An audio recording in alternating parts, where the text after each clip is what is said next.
Halo, kembali lagi bersama gue Ray dan kali ini gue udah megang sebuah handphone yang bisa gue bilang sebagai flagship killer tahun 2016 dengan harga di bawah 5 juta, yaitu Xiaomi Mi 5S.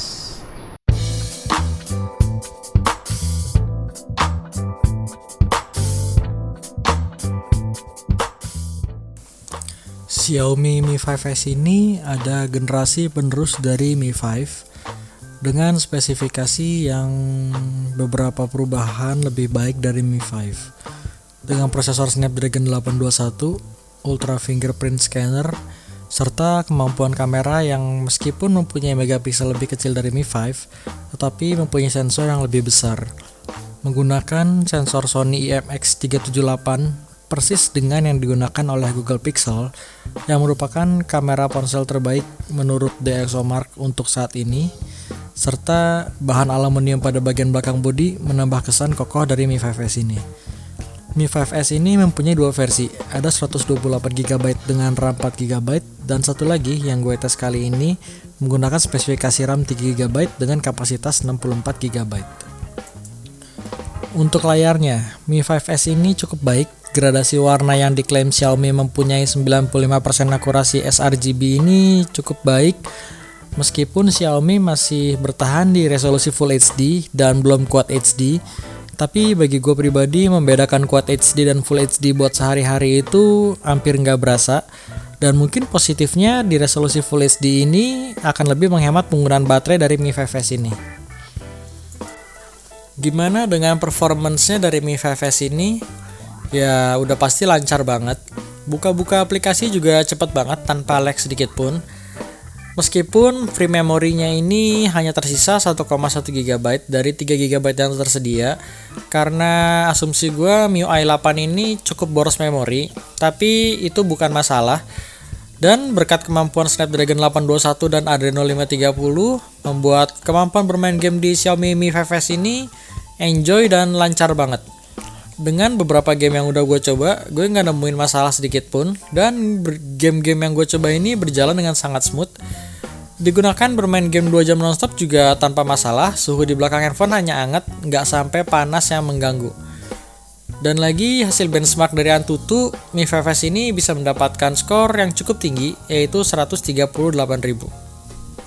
Untuk unlock fingerprintnya sendiri cukup cepat, tapi terkadang suka kurang akurat dan gua harap ini cuma masalah di softwarenya. Sekarang kita masuk ke sektor kameranya.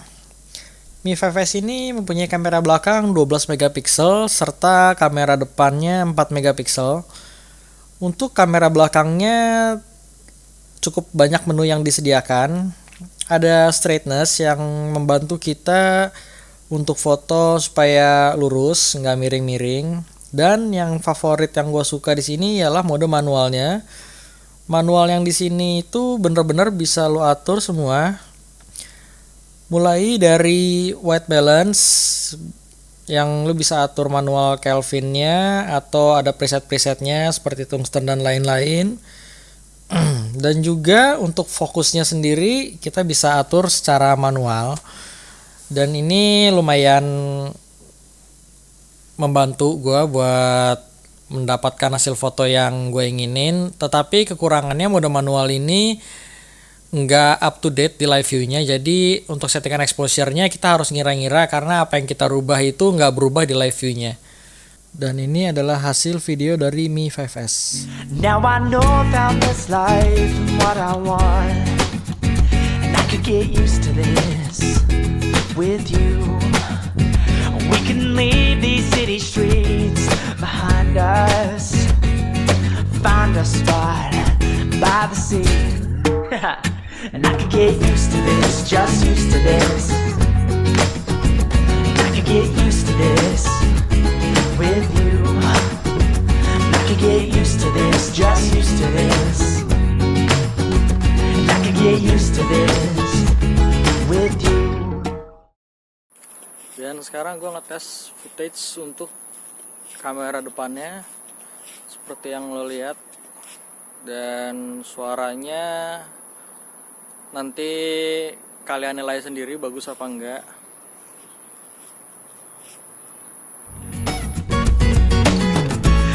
Pack your bags and make room for all my loving, 'cause this is right where we need to be. And I could get used to this. Baterai 3200 yang ditanam di Mi 5S ini juga mempunyai hasil yang cukup baik dengan screen on time sekitar 6 jam. Untuk speakernya, meskipun di body fisiknya terlihat ada sebelah kiri dan kanan, tapi yang mengeluarkan suara di Mi 5S ini hanya sisi kirinya saja.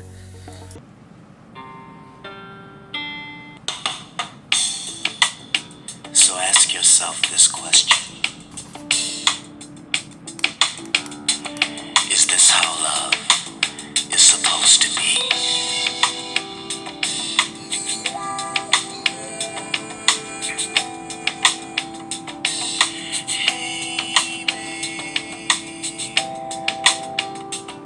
Then how is it you keep finding your way back in my life? Said I'm leaving.